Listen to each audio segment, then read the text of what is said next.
Hello दोस्तों। Study bench education में आपका स्वागत है। ज्योग्राफी की एक सीरीज़ स्टार्ट करी थी जिसकी ये तीसरी वीडियो है। पहली जो वीडियोस थी उसमें हमने काफ़ी चीज़ें कवर करी थी। आज हम पढ़ने वाले हैं प्लैनेट्स के बारे में। इससे पिछली वीडियोस में जो हमने क्लियर करा था वो था ये सब। एक बार आपको मैं दिखा देता हूँ, छोटा सा रिवीजन भी हो जाएगा। देन उसके बाद आगे की वीडियो में स्टार्ट करेंगे। हमने ओरिजिन ऑफ यूनिवर्स जॉर्ज लेमाइटर के बारे में पढ़ा था और इनकी जो कॉन्सेप्ट था बिग बैंग थ्योरी उसके बारे में हमने पढ़ा था। उसके बाद हमने फॉर्मेशन ऑफ स्टार्स देखा था। देन उसके बाद नेबुला फॉर्मेशन, प्रोटोस्टेट, ड्यूटेरियम का किस तरीके से फ्यूज़न होता है वो हमने देखा था। ब्राउन डॉर्फ किसको कहते हैं वो हमने देखा था। अगर आपको ये सब चीज़ें क्लियर करनी है तो इस सीरीज़ की वीडियो नंबर 1 और 2 को जाकर एक बार चेक करें। सेकंड वीडियो में हमने पढ़ा था सोलर सिस्टम। उसके बाद हमने the sun, solar flare, sunspots और सोलर साइकिल के बाद हमने इस वीडियो को ख़त्म किया था। आज हम तीसरी वीडियो शुरू करते हैं जिसमें हम पढ़ने वाले हैं प्लैनेट्स के बारे में कि बेसिकली प्लैनेट्स होते क्या हैं और हमारे सोलर सिस्टम में कितने प्लैनेट्स हैं और उनकी क्या खासियत है। प्लैनेट्स के बारे में जल्दी से हम स्टार्ट करते हैं। According to Indian astronomical union in 2006, Indian का वो international sorry it's a international astronomical union. 2006 की बातें हो रही हैं। इंटरनेशनल एस्ट्रोनॉमिकल यूनियन था जिन्होंने एक सभा बिठाई 2006 में। उसमें इन लोगों ने डिसाइड किया कि आखिर ये प्लैनेट्स होते क्या हैं।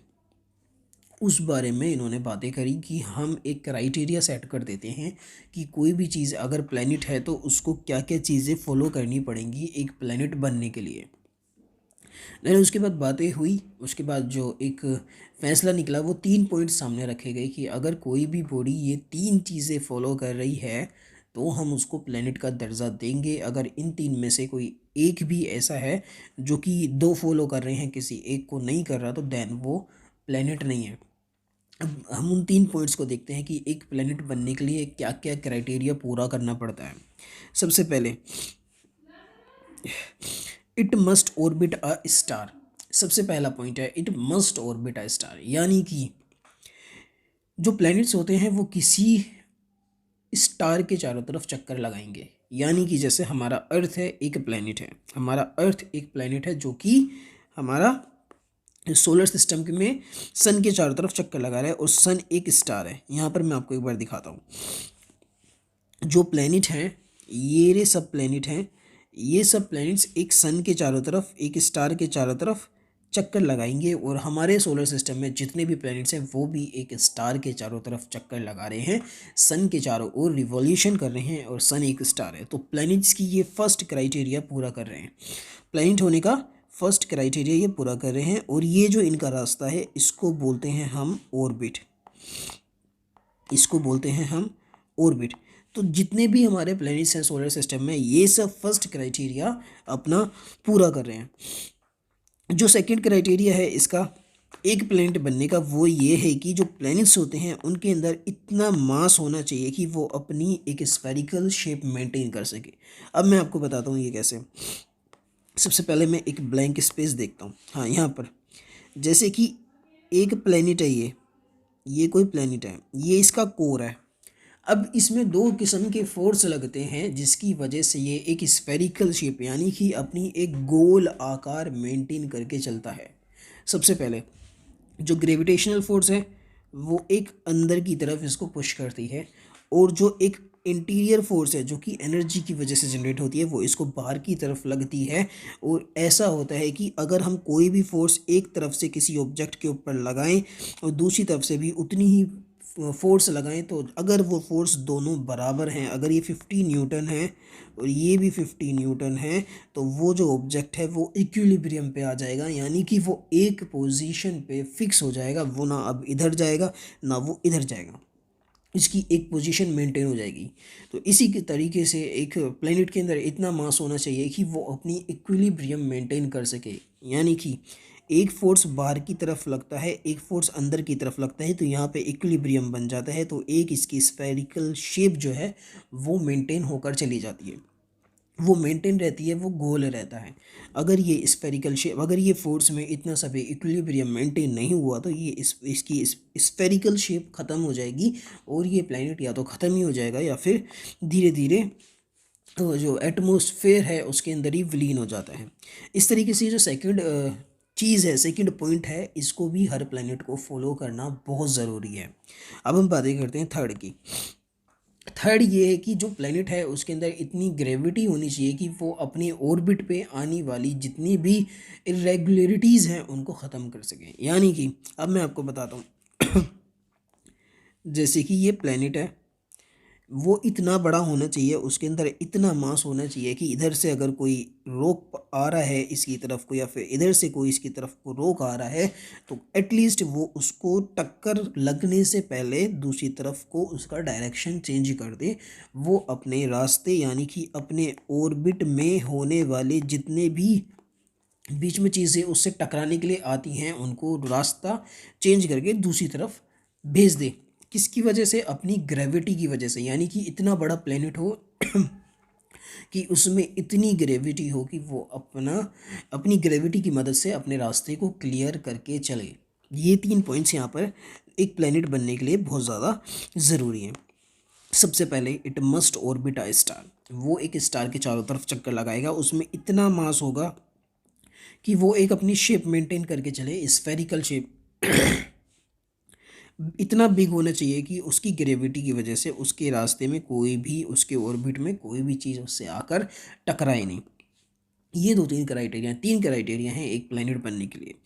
अब जब ये बातें सामने रखी गई तो यहाँ पर एक मसला फंस गया। उस वक्त हमारे सोलर सिस्टम में 9 प्लैनेट्स हुआ करते थे। Mercury, Venus, Earth, Mars, Jupiter, Saturn, Uranus, Neptune, और उसके बाद एक और प्लेनेट था जिसका नाम था प्लूटो। अब प्लूटो को उसी दिन, उसी वक्त इंटरनेशनल एस्ट्रोनॉमिकल यूनियन ने प्लेनेट की कैटेगरी से हटा दिया और बोल दिया कि अब हमारे सोलर सिस्टम में हैं सिर्फ 8 प्लेनेट हैं, सिर्फ 8 प्लेनेट हैं। प्लूटो अब हमारा प्लेनेट नहीं रहा, इसको अब डॉर्फ प्लेनेट का दर्जा दे दिया गया। ये जो यहाँ पर आप डायग्राम देख रहे हैं ये प्लूटो है। ये प्लूटो का डायग्राम है जो कि इस वक्त रोटेट हो रहा है। बाकी ये कुछ हमारे प्लैनेट्स हैं।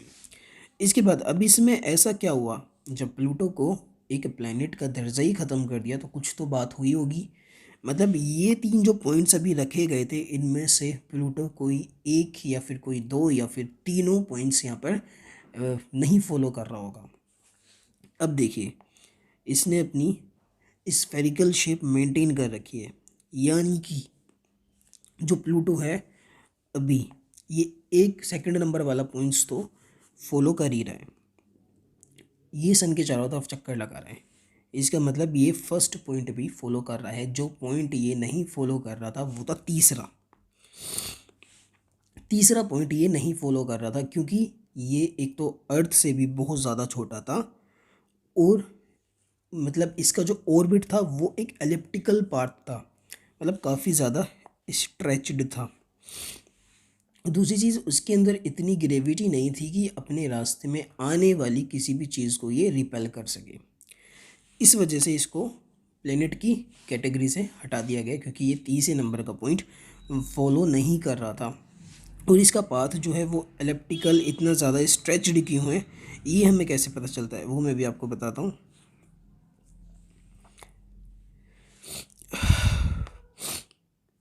मैं इसको पीछे ही बताऊँगा, यहाँ पर नहीं बता सकता।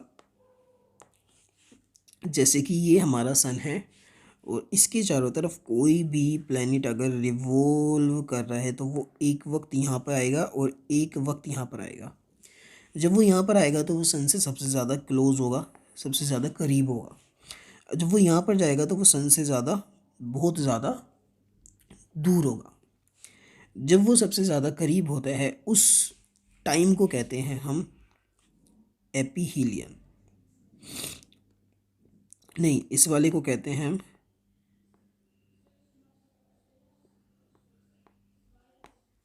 पेरीहीलियन। जब वो सबसे ज़्यादा दूर होता है इसको बोलते हैं हम एपीहीलियन। जब वो पेरीहीलियन में आता था प्लूटो तो उसकी जो डिस्टेंस होती थी सन से वो थी 2766 माइल्स। जो वो एपीहीलियन में जाता था तभी इसकी डिस्टेंस होती थी 4566 माइल्स। तो इससे पता चलता है कि वो एक टाइम पे तो 4566 माइल्स दूर है और एक टाइम पे 2766 माइल्स दूर है। तो इसका ऑर्बिट जो है वो बहुत ज़्यादा स्ट्रेचड था। इस वजह से भी एक रीज़न था कि ये हमारे जो प्लैनेट की लिस्ट है उसमें से इसको निकाल दिया गया था। उसके बाद हम आगे बातें करते हैं। 3 पॉइंट्स हमने अच्छे से डिस्कस करा। प्लूटो को क्यों प्लैनेट की कैटेगरी से निकाल दिया था ये भी हमने डिस्कस करा। अब हम आगे डिस्कस करेंगे एक एक करके, जितने भी प्लैनेट्स हैं उनके बारे में हम इम्पोर्टेंट बातें आगे एक एक करके डिस्कस करेंगे। सबसे पहले प्लैनेट का नाम है मर्क्यूरी। मर्क्यूरी क्या है? मर्क्यूरी एक प्लैनेट है जो सन के सबसे ज़्यादा करीब है, स्मॉलेस्ट है, सबसे छोटा प्लैनेट है। जितने भी प्लैनेट्स हमारे सोलर सिस्टम में है सबसे छोटा प्लैनेट है मर्क्यूरी। सबसे ज़्यादा क्लोज है, सबसे ज़्यादा समीप है ये हमारे सूरज के, और सबसे छोटा तो है ही। सेकंड डेंसेस्ट प्लैनेट है, मतलब जो डेंसिटी होती है उसके हिसाब से ये सेकंड नंबर पर है, सेकंड डेंसेस्ट। अब ये पहला डेंसेस्ट कौन सा है वो आप तब तक बताएं जब तक मैं वहाँ तक पहुँचूँ नहीं, कमेंट करके मेरे को बताएं। हर प्लेनेट के पास, किसी के पास कुछ मून्स हैं, किसी के पास रिंग्स हैं, लेकिन इसके पास ना तो कोई मून है ना ही कोई रिंग है। एकदम क्रिस्टल क्लियर छोटा सा प्लेनेट है जो जल्दी जल्दी सूरज के चारों तरफ चक्कर लगाते रहते हैं। सेकंड हॉटेस्ट है। अब ये बात इंपॉर्टेंट है कि सेकंड हॉटेस्ट क्यों है? हालांकि ये सूरज के सबसे पास है तो इसको तो सबसे ज़्यादा गर्म होना चाहिए था, लेकिन ये सबसे ज़्यादा गर्म नहीं है, ये दूसरे नंबर पे है। फर्स्ट नंबर पे कौन सा है वो भी आप कमेंट में बताएं, वरना आगे तो मैं बता ही दूंगा और वो क्यों है वो भी बता दूंगा। Lack of seasons on it surface due to smallest tilt then all the planets.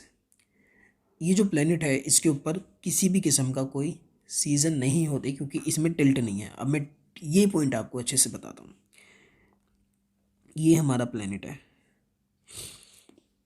जैसे कि हम डायग्राम में देखते हैं कि नॉर्थ पोल जो होता है वो ऊपर होता है, साउथ पोल नीचे होते हैं। हालांकि बिल्कुल एग्जैक्ट इस तरीके से नहीं होता। जो प्लैनेट्स होते हैं उनमें थोड़ा सा टिल्ट होता है, यानी कि इस तरीके से नॉर्थ पोल थोड़ा सा इधर होगा, साउथ पोल थोड़ा सा इधर होगा। इस तरीके से हमारे प्लैनेट्स होते हैं। इसको बोलते हैं हम एक्साइल, इसको बोलते हैं हम एक्साइल टिल्ट। और ये टिल्ट की वजह से, सूरज की रोशनी की वजह से जो हमारे प्लैनेट्स होते हैं उन पे अलग अलग सीजन्स आते हैं, यानी कि कभी सर्दी, कभी गर्मी, कभी मानसून, कभी स्प्रिंग। अब वो सीजन्स क्यों आते हैं वो हम आगे के चैप्टर में फिज़िकल ज्योग्राफी के में ही इन सब चीज़ों को अच्छे से पढ़ेंगे जब इनकी बारी आएगी। फ़िलहाल बस इतना जानो कि ये जो एक्साइल टिल्ट होते हैं इनकी वजह से प्लैनेट्स के ऊपर सीजन्स होते हैं, अलग अलग सीजन्स होते हैं। तो ये टिल्ट होना बहुत ज़रूरी है। तो जो मर्क्यूरी है उसके ऊपर ये टिल्ट बिल्कुल ना के बराबर है। जब ये टिल्ट ही नहीं है तो उसके ऊपर सीज़न कैसे होंगे? तो मर्क्यूरी के ऊपर किसी भी किस्म के सीजन्स जो होते हैं ना, मौसम हम नहीं देख सकते। वहाँ पर हमेशा एक जैसा मौसम होता है और बहुत ज़्यादा वहाँ पर तापमान होता है। और इसके पास जो है अर्थ का जो मून है उससे सिर्फ थोड़ा सा बड़ा है मरकरी, मतलब ज़्यादा बड़ा नहीं है। अर्थ का मून जो है वो अर्थ से बहुत छोटा है और मरकरी सिर्फ उससे ज़रा बहुत बड़ा है और सबसे ज़्यादा फास्टेस्ट है। मतलब बहुत तेज़ी से ये हमारे सूरज के चारों तरफ रिवॉल्व करता है। तकरीबन 88 डेज़ में ये पूरा एक रिवॉल्यूशन कंप्लीट कर लेता है और बहुत ज़्यादा फास्ट है, छोटा है, कोई सीज़न नहीं है, चमकदार है और ज़्यादा सेकंड नंबर पर डेंसेस्ट है और सेकंड नंबर पर ही ये हॉटेस्ट है। अब एक और चीज़, अर्थ से सन से जो इसकी डिस्टेंस है वो है 36 मिलियन माइल्स। ये सन से मर्क्यूरी की डिस्टेंस है 36 मिलियंस माइल्स। अभी आपको याद रखनी है। इसमें जो इम्पोर्टेंट चीज़ वो है 88 डेज़ में रिवॉल्यूशन कंप्लीट करता है।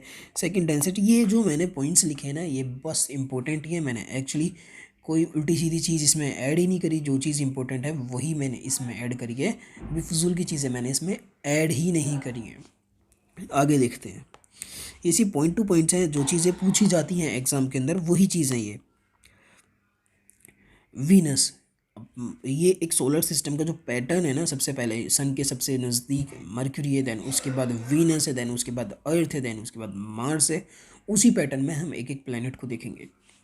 वीनस की बातें करता हूँ। सिस्टर ऑफ अर्थ, इसको बोलते हैं हम अर्थ की बहन, ट्विन सिस्टर ऑफ अर्थ, क्योंकि इसमें जो अर्थ के बराबर ही मास होता है, मतलब लगभग बराबर, एकदम एग्जैक्ट नहीं कह सकते, प्रोक्सिमिटी साइज जो है लगभग लगभग अर्थ के जितना होता है, इस वजह से उसको हम बोलते हैं ट्विन सिस्टर ऑफ अर्थ।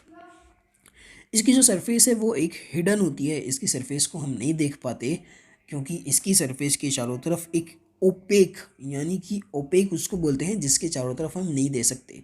जैसे कि शीशा होता है वो तो ट्रांसपेरेंट होता है क्योंकि हम उसके आर पार देख सकते हैं, लेकिन जो ओपेक होता है जैसे कि मेरे हाथ के आर पार आप नहीं देख सकते, इसको बोलते हैं हम ओपेक। तो ओपेक लेयर होती है वो वीनस के चारों तरफ इसको घेरे रखती है, जिसकी जो कि बनी होती है सल्फ्यूरिक एसिड की वजह से। जो वीनस है उसके चारों तरफ एक सल्फ्यूरिक एसिड की लेयर होती है जिसकी वजह से वहाँ पर सबसे ज़्यादा टेम्परेचर होता है। यही थिक एटमॉस्फेयर अपने अंदर हीट को जमा कर लेती है और ग्रीन हाउस इफ़ेक्ट की तरह यहाँ पर गर्मी पैदा करती है, और इस वजह से ये सबसे ज़्यादा हॉटेस्ट प्लैनेट बन जाता है। यानी कि जैसे अर्थ का एटमॉस्फेयर है, जैसे ये अर्थ है, ये अर्थ का एटमॉस्फेयर है, यहाँ पर सूरज की रोशनी आ जाती है, लेकिन जब सूरज की रोशनी वापस जाती है तो वो पूरी रोशनी यहाँ पर रिफ्लेक्ट करके वापस नहीं जाती, कुछ परसेंट यहाँ पर ट्रैप हो जाती है, और उस ट्रैप की वजह से ही यहाँ पर ग्रीन हाउस इफ़ेक्ट की वजह से ही यहाँ पर बहुत ज़्यादा गर्मी होती है।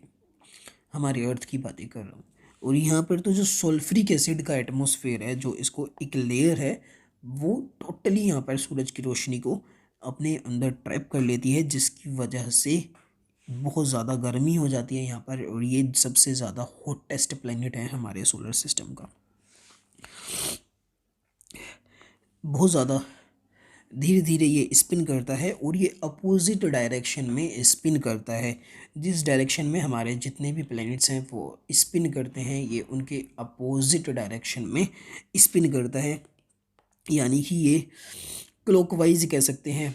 हमारी जो अर्थ है वो वेस्ट टू ईस्ट स्पिन करती है, ईस्ट टू वेस्ट स्पिन करता है, ये मान लीजिए। जो बाकी प्लैनेट्स हैं वो वेस्ट टू ईस्ट स्पिन करते हैं, और तुम्हारा यूरेनस और वीनस ये ईस्ट टू वेस्ट स्पिन करते हैं। ये इनके अंदर थोड़ा सा फ़र्क है।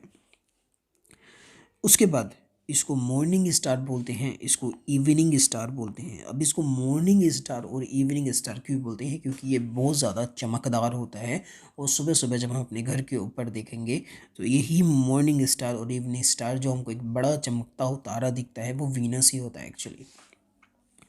इसका नाम जो रखा गया था, एक फ़ीमेल फिगर, एक फ़ीमेल गॉड थी, उनका नाम था वीनस, उनके नाम पर इस वीनस प्लेनेट का नाम रखा गया था। तो यही है वीनस की पूरी कहानी, और इससे ज़्यादा क्वेश्चंस मुझे तो नहीं लगता कुछ पूछे जाएंगे वीनस से रिलेटेड। तो अब हम आगे देखते हैं,